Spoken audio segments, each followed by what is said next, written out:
নমস্কার সবাইকে, আশা করি সবাই ভালো আছেন। চলে আসলাম নতুন আর একটি ভিডিও দিয়ে। নাগামরিচ দিয়ে রসুনের আচার।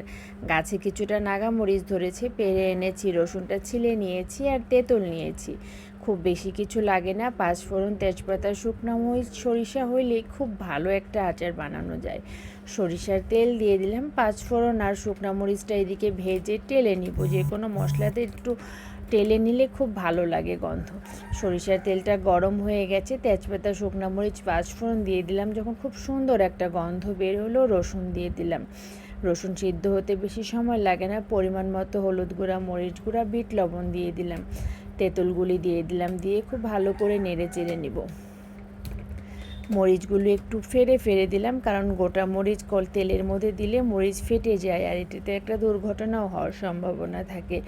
আমি একটু টেস্টের জন্য সামান্য একটু চিনি দিয়ে দিব। এটা হলো ইচ্ছে মতো। আর যে মশলাটা টেলে রেখেছিলাম সেটাও দিয়ে দিলাম।